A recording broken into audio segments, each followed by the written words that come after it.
Howdy everybody, this is Omar, your audio amigo, here today with a little something different. This is going to be the first episode of a new series that I'd like to call Tales of Customer Service. As a small reviewer, I'm not really on a lot of companies' radar or press lists yet, and I feel like it gives me a unique opportunity to review their customer service as well as their product. So this is going to be the format. I'm going to come at you with a story, explain what the problem was, as well as any details leading up to it. I'm then going to detail how the company dealt with the problem.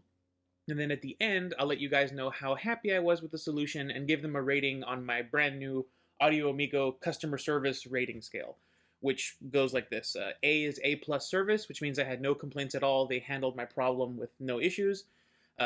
B is better than most, or buy with confidence, whichever you'd prefer.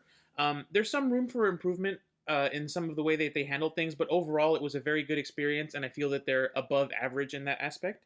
C is going to be could be better, which means they resolved my problem, but it took way too long. Their policies are wonky, and I just wasn't really happy with the whole experience. D is do better, which is you resolve my problem, but these policies are very anti-consumer and or very difficult to work around, and I don't know if I would recommend that you buy from this company at all, at least directly. And then F is going to be failure, which is you didn't resolve my problem at all. I don't recommend buying from this company. Stay away from them. So those will be my ratings for the series. This is the first episode. It's going to focus on my experience with Dan Clark Audio. Let's get started. So our story starts with a for sale listing, and if I can find it, I'll put a picture up here, or I'll put a picture up of the headphones here. Someone on the In-Ear Fidelity Discord was selling a pair of Dan Clark ANX closed, these ones, for $95. Now that's a ridiculously low price for a set of Aeon closed decks. What's wrong with them? The problem is the headband had completely snapped, and I'll put another picture here. Basically, this metal bit here had snapped here at the gimbal where it meets the cup, and this cup was basically separated. It was no longer part of the headphone. So it's unwearable. And this is where things sort of started. I thought to myself, well, maybe Dan Clark will sell me the headband. I can, take the cup apart, screw a new one on there. It won't be a problem. So I sent Dan Clark a message, said, hey, would you guys be willing to either A, sell me the headband so I could fix it, or, B, quote me a price for the full repair. Figured it would be super expensive. All I wanted to do was buy this set of broken Aeon Closed X for as little as possible and keep a good pair of drivers and cups out of the landfill. So, whole thing started. I went on their website and I used their contact form to send out an email. This happened on May 2nd. I basically said, hey, this is the situation. Can I get these? I heard back the following Monday, which was only one business day later. I sent it on a Thursday, so Friday, Monday, next day, they got back to me. The representative told me they don't sell headbands because that's where they engrave their serial numbers, and they don't sell parts other than what's listed on their accessories page on their website, so like pads and a couple other things. She did say, however, they would be happy to fix it if I could send in a photo of the damage so that their repair technicians could estimate the cost for the repair. So the next day, May 7th, I sent her the photo from the listing, which I'll put up here again real quick. And I only heard back within an hour. I think I sent the email at like 11. I got it back at like 12, so really quick turnaround time there. I was told that the cost to repair the headphones would be $75 US. And if I wanted to do it, she could give me an RMA number and an address to send the headphones to. And at that point, I said, all right, time to get these in hand. So I messaged the guy on the In-Ear Fidelity Discord, paid for these, waited for them to come to me, told the lady to go ahead and process the RMA. Everything's gotten taken care of. So the headphones arrived on May 14th. They showed up in this case, which, I knew it was going to come with that. And I literally just opened them up, made sure it was all in there, taped the box back up, took off his label, put my label on, immediately sent it off to Dan Clark on the same day. The tracking number on that package let me know that they arrived at Dan Clark's, facility on May 16th. And I got an email on May 20th telling me that they have arrived and are in the hands of the repair technicians, so they could confirm they could fix it and what the price would be, and then they would let me know. 4-day wait, 16th, 20th might seem a bit long, but again, the 16th was a Thursday, and I received my reply on the 20th, which is really only one business day later, so it's all fine. After that, some time went by. I heard back on May 30th, which was about 10 days later. Said, okay, our technicians had a look at them. The repair cost will be $75 if I wish to proceed. And I said, yes, proceed. $75 is acceptable. So they sent me an invoice as well as an apology for the long wait between, when they got the headphones and the invoice being prepared. And within a few hours, I had processed the payment, I had my receipt, and the repair started.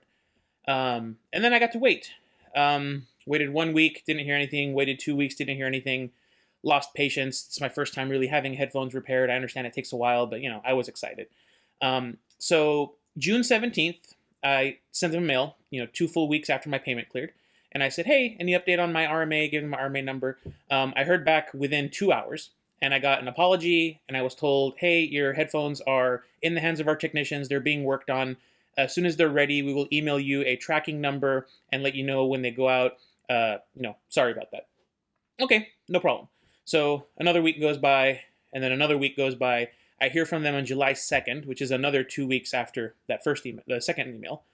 And that time, I hear another apology for the delay, and the email has a tracking number, another copy of my receipt, and they said, we just, dropped them off to our courier. They're headed your way.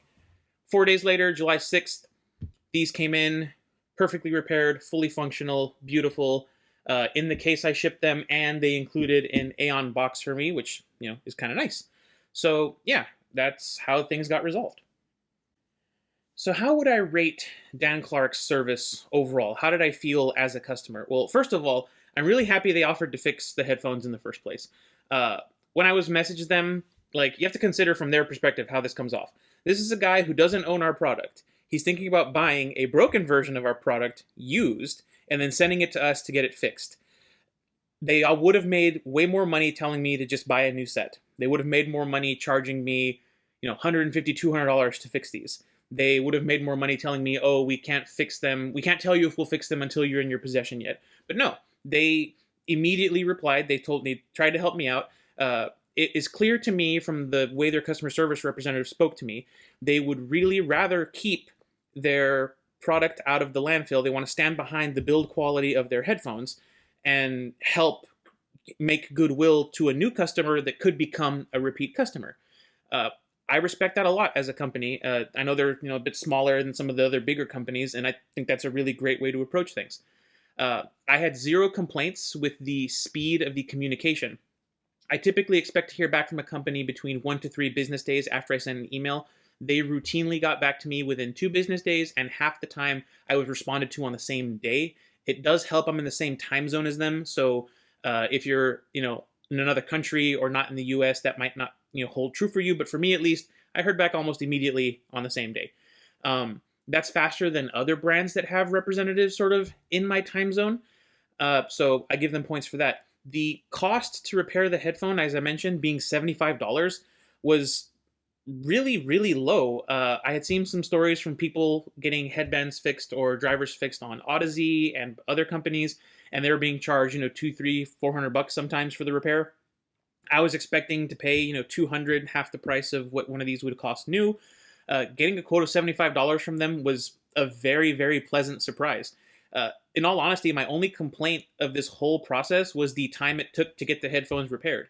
If we assume the repair process began on June 3rd, which is the first business day after they received my payment, it basically took them a full month to repair and ship the headphones for me, so June 3rd to July 2nd.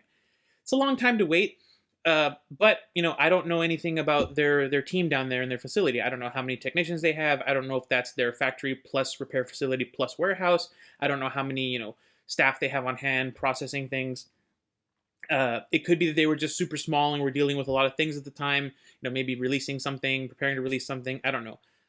Overall, while a month to me felt like a long time to wait, when the headphones came in, they, looked and functioned beautifully, and I have 0 complaints. So let's give Dan Clark Audio a score. I'm going to give them a B for better than most or buy with confidence. Their response times were either good, excellent, or lightning fast. They agreed to do a repair on a product that I didn't even own at the time, and their costs for repairing the headphone was, in my opinion, very reasonable. Their representative was kind, understanding, patient, wished me happy holiday for the 4th of July. Excellent communication here. The only real thing I think they could improve on is just speeding up the processing. And that's not really something I can ask of a sort of small-ish company. Like, sure, they could employ more people, do things better, but I got it back, and a month is sort of okay from what I've seen online looking at other people getting their headphones fixed. So, yeah, overall, I think this is one of the best customer service experience I've ever had, and they've definitely owned their better than most rating, and I would say buy with confidence. But that's going to wrap up the first episode of Tales of Customer Service, or how I got these Aeon closed decks for 170 bucks, which, if you ask me, is a fantastic deal. I would like to say thank you to the very, very nice folks at Dan Clark Audio. You guys make good products, and it's very clear that you stand behind them. I do have at least 2 more of these videos planned for the next month, maybe. I'm still waiting to see how one's going to pan out. Unfortunately, so far at least, they won't be as positive as this one. But I wanted to do this one because it's important to have positivity in this hobby, as well as calling out the people who deserve to be called out. More on that in the next video. But for now, that's it. Thank you all so much for watching. I really appreciate all your support. This has been Omar with Audio Amigo Reviews, and I'll catch y'all next time.